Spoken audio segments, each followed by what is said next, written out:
dalam kehidupan sehari-hari. Hewan ini bisa kita temui di rumah atau pepohonan. Dalam Islam, cicak biasanya diperangi karena hewan ini termasuk hewan pengganggu. Dan tahukah kamu ternyata cicak bisa dibunuh? Lalu ada fakta-fakta apa lagi tentang cicak dalam Islam? Temukan jawabannya dengan menyimak video ini dan tonton terus hingga akhir. Tentunya hanya di channel Islam Populer. Tapi sebelum lanjut, jangan lupa klik subscribe, like, dan lonceng notifikasi untuk mendukung channel Ibrahim. Kisahnya dimulai ketika Nabi Ibrahim dibakar hidup-hidup oleh Raja Namrud. Diceritakan pada saat itu ada dua hewan yang berperan pada kejadian tersebut, yakni semut dan cicak. Dalam cerita itu, semut dengan susah payah memadamkan api dengan membawa air di mulutnya. Kemudian seekor burung berkata mewakili keheranan semua binatang yang menyaksikan peristiwa tersebut. Tidak mungkin setetes air liur yang ada di mulutmu mampu memadamkan kobaran api yang sangat besar itu, sahut si burung. Namun kemudian semut menjawab, memang air ini tidak akan bisa memadamkan api itu. Tapi ini kulakukan paling tidak semua akan melihat bahwa aku pihak yang mana. Di sisi lain, cicak ikut meniup api yang dibuat oleh Namrud agar semakin membesar. Memang tiupan cicak tidak seberapa, tapi dengan apa yang dilakukannya, semua tahu cicak ada di pihak yang mana.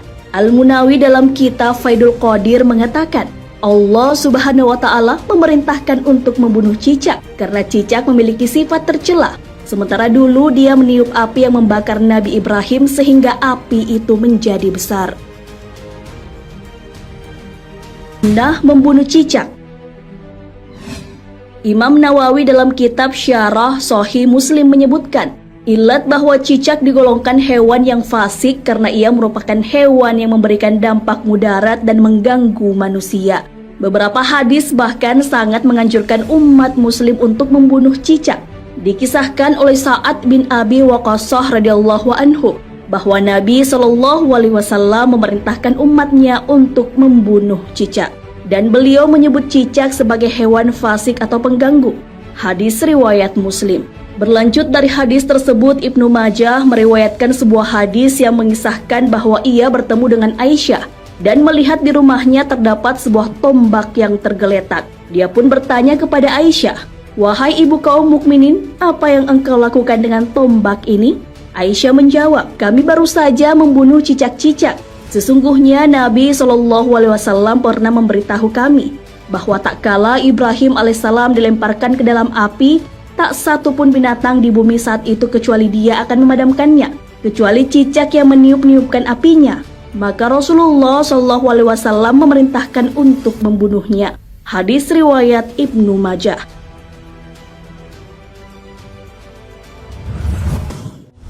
Cicak dapat menyebabkan kusta. Kusta merupakan suatu penyakit yang biasa menyerang kulit. Penyakit ini bisa menyebabkan kecacatan. Namun ternyata cicak dapat menyebabkan penyakit tersebut. Badruddin Al-Aini dalam kitab Umadatul Qori menjelaskan bahwa hewan ini dapat menyebabkan kusta, sebagaimana dijelaskan dalam kitab tersebut. Sebagian ahli hikmah menuturkan, sesungguhnya cicak atau tokek bisa menyebabkan tuli dan penyakit kusta. Cicak tidak bisa masuk rumah yang di dalamnya ada minyak za'faran. Ia bisa menguning dengan mulutnya dan memutih. Dituturkan untuk cicak berukuran besar bisa meracuni dan membuat kulit kusta dengan cara meludahkan ke dalam wadah, kemudian manusia mengambilnya. Maka hukumnya makruh. Apabila menemukan garam, maka akan membuat lubang di dalamnya dan menjadikan zat untuk menghasilkan kusta sampai tidak keluar 4 bulan dan tidak makan apapun seperti ular. Cicak menyebabkan sakit perut.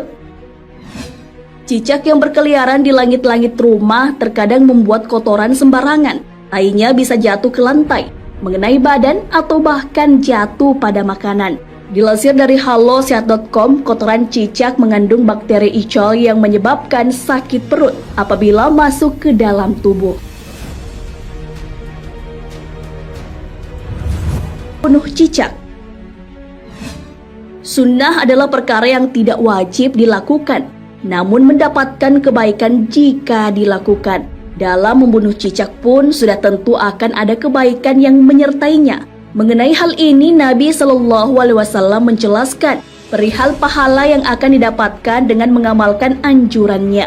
Rasulullah SAW bersabda, barang siapa yang membunuh seekor cicak dengan 1 pukulan, dicatat baginya 100 kebaikan.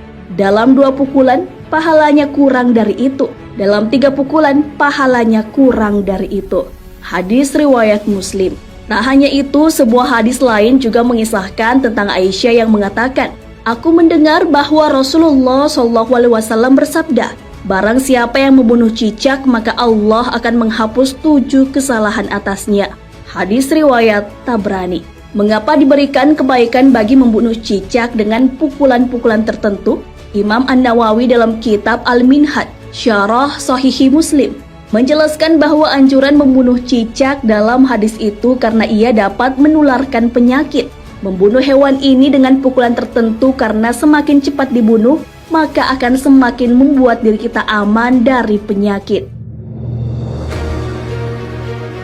Sahabat beriman, hewan ini dianjurkan dibunuh karena dapat membahayakan kita, bukan karena alasan yang lain, apalagi karena dendam atas Nabi Ibrahim. Seperti yang dijelaskan dalam hadis Rasulullah SAW bersabda, tidak boleh ada bahaya dan tidak boleh membahayakan. Hadis riwayat Ibnu Majah dan disahihkan Al-Albani dalam Irwa Al-Ghalil. Jadi apabila memang cicak yang ada di sekitar kita itu membahayakan manusia atau meracuni makanan, maka dibolehkan bagi kita untuk membunuh cicak tersebut. Wallahu a'lam bishawab. Sahabat beriman, jangan lupa berbagi informasi dengan share video ini, karena sebaik-baik manusia adalah yang paling bermanfaat bagi manusia. Wassalamualaikum.